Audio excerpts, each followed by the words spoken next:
Dirt campaign or Save the Dirt campaign. I'm still deciding, so write on your little sheets which one you like better. So the Reuse the Dirt campaign is mostly focusing on composting and starting composting in my school. It's already been approved by my principal and by the cafeteria ladies, but it's the fact of implementing it actually in my school. So most people ask what I'm doing, like what you're doing sitting in this seat right now. This slide is mostly for when I present it to my school, but so what you're doing here is listening to my beautiful presentation on how it's important to contribute to the earth. It's important to understand exactly what's going on in your school and why you have some things and why you don't. So to start off, I started a recycling program at my school last year. And how we did this is we started with Spirit Week, and we had a competition between each class. And they had to collect the most recycling. The sophomores won, and at the end they got a big ice cream party. So what I'm doing here is I'm trying to show to my student body that composting is the same theory. It's recycling in its own way. It's still going in that continuous cycle. And so if you compare that, they'll be more willing to go along with it because they're already recycling. So it's just adding one more component of recycling. Now, my first step to get to composting is to get rid of styrofoam. For some reason, my lunch ladies think it's a great idea to put vegetables in a separate styrofoam bowl. It's not a good idea. So what I want to do is I want to boycott styrofoam in my school. And by doing this, when you go through the lunch line, you would pick up your dinner, pick up your vegetable, dump the vegetable on the plate, and as you walk out the door, there will be a bin, and you put the styrofoam in the bin. And there's about it's more like 100 students in each lunch. And if you get like maybe 75 pieces of styrofoam stacking in one bin, it has that much more impact on everyone. The faculty will be asking, the lunch ladies will be asking, why are we using this when they can just put it on the plates? It doesn't make sense. So my point is why are we using stuff that we don't need? Why are we wasting money and energy and trash haul? It costs that much more to take away the trash, and it costs that much more to continue buying styrofoam. It doesn't make sense. And so when we take away that styrofoam, we will see that why do we need trays? We have these plates, and then all you're carrying is maybe a piece of fruit and a milk carton on a giant tray. So I want to show this to the student body, because right now, if I were to go up to them and say, let's go trayless, they'd say, you're insane, I'm lazy. So you have to show them that it's not hard, that you don't have to spill everything, because that's what my lunch ladies are concerned, is that I'll spill and everything will go everywhere. That's not true. If you look here you have a tray full of disgusting food. Here you have plates. They may not be healthier food, but they're smaller portions. And it makes that much of a difference and that much of a waste, that much less waste. And it's just kind of powerful seeing these two images side by side, how much one person can consume. Because in my school we have double lunch, so you can get two platefuls, and for what reason? To have 8 chicken nuggets instead of 6? I don't get it. So that's a lot of what the football players do. This will make them think maybe I don't need that much. There's snacks afterwards that I can go and get. There's a Subway right across the street that I can go to after school if I'm hungry before practice. So there's ways around it, no doubt. not only us going trayless will reduce waste consumption, but it'll also reduce our water and our energy. Because you still have to use the dishwasher for the plates, that's true. But you'll be using half of that because you'll only have to put one, like it's, I want to say it's 10 trays per thing that we have for the dishwasher. And instead you can put like 20 plates instead of that. So it's reducing that much water. This is an average chart of water consumption in schools. 53.1% is used just on washing. That's ridiculous. So this all leads to composting, and what I want to do with the composting is show people how to contribute back. Because we're already contributing back by recycling. But seeing that we already have a garden in our school, and it's working really well, I have to go weed it when I get home, and just seeing if we bring back that compost and seeing that beautiful rich dirt and putting it on our new vegetables that we're bringing back to the cafeteria, I think it just makes a really big difference and a powerful message saying exactly what needs to be shown to my school. And I plan on doing, just kidding, my students have already said that 78% of them are willing to try composting, so there's nothing really in my way. 78% of them are willing. Teachers, 100%.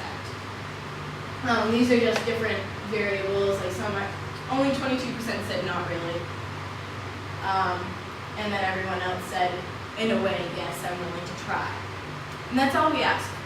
And it's not very hard. The 3-bin system I want to create is trash, compost, recycling. And it's a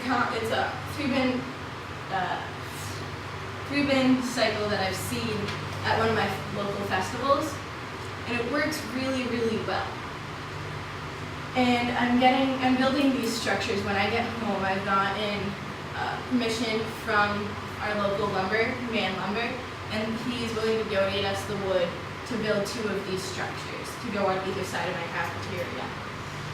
And on top of that, I'm going to put a sign saying exactly what goes in which to try and reduce contamination.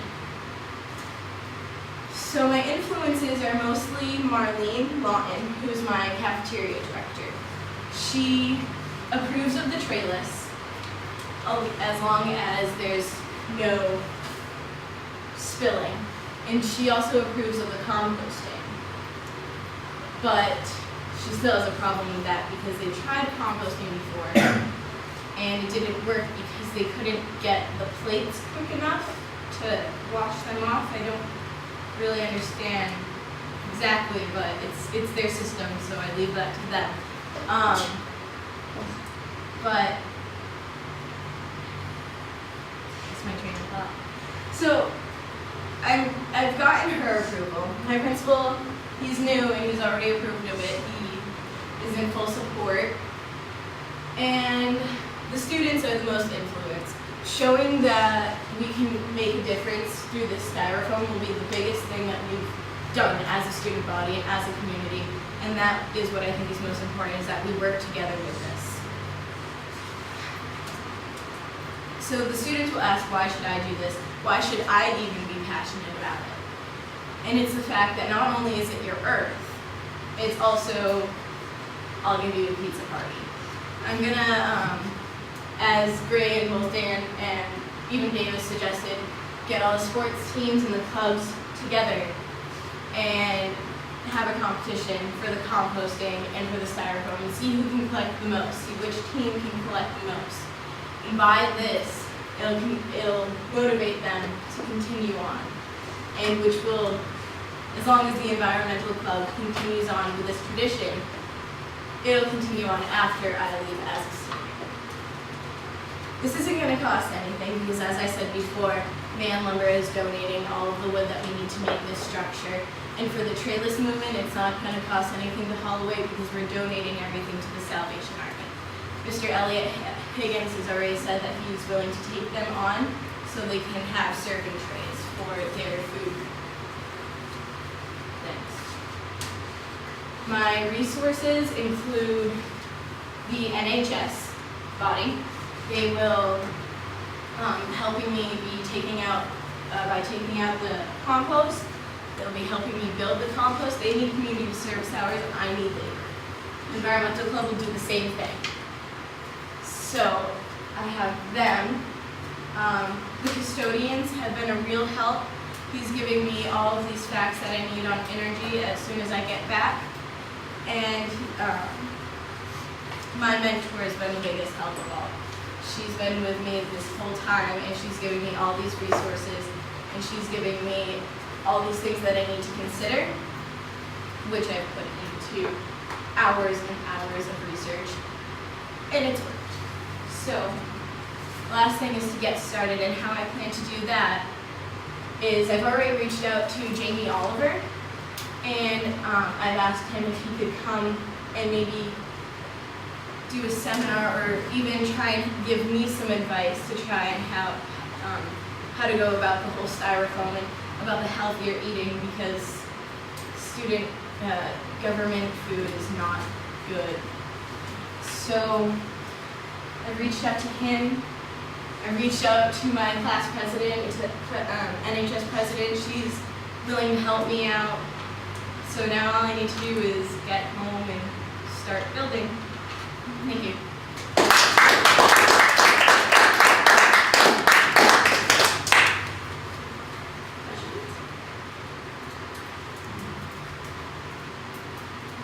So, this tray versus plate thing, I think I want to revisit that for a second. Currently, you have a tray that's divided into sections or not? No. Okay, so it's a tray, and then a plate goes on the tray? Correct. And then the styrofoam thing? Correct. And what you're proposing is a new kind of plate, say. Would the plate have dividers, different sections in it? We can use the plate that we have now just because it'll make it more admirable because they don't want to spend any money. So for now, I want to keep it just the same tray, as the same plate, but that's a long-term goal. So do you think that, I mean, your point about washing makes a lot of sense. Yes. In that case. It doesn't even matter how many trays versus plates you can fit in the washer. You're just having to wash a lot less stuff. Yeah. Do you think you'll be able to take the amount of food that people normally have on the tray and condense it all onto the plate, or are you proposing reducing portion sizes? Not reducing portion sizes. I might get killed for that by the football team. But we don't have very big portions to begin with. We have an ice cream scoop full of potatoes and like 4 chicken nuggets, which still leaves a big section for the vegetables. So I don't think it'll be a big problem. But if it is, then I'll have to go on to something else, to the section plate probably. But to start out, I think it'll be okay. Yes? And so I'm thinking that maybe part of the reason that they like the styrofoam cups is that they can dish those out beforehand and just stack them all up, right? And you grab one as you go by. It seems like with this new system, you'll have to have somebody actually serving that portion, or maybe even the students themselves would be serving. But the thing with that is that they have plates already set out with all of the food on it. They're already serving us. They're just stacking that for, I don't know why. I guess it's because there's variation. They don't want to put variation. I don't really know. But if it does come down to the serving yourself, I think it's just easy enough to put a little bowl of carrots out to dish out with a spoon. I can buy the spoon myself. Yeah, and that there may be regulations about it, I'm not sure, but I would be sensitive to the staff in the cafeteria who may say, look, we would have to hire another person to achieve this because students aren't allowed to handle food, and for instance, I don't know if that's true, but for instance, and we don't have somebody to man or woman that station So work with them on that Yeah. and be sensitive, because you don't want to impose more work on people who are already busy, right? Right. Yeah, I have a meeting with Marlene next week, so I get to talk to her about this and have my whole presentation with her next week. To me, it seems like it would make their lives easier. Just be Yeah. able to prepare I more. think so.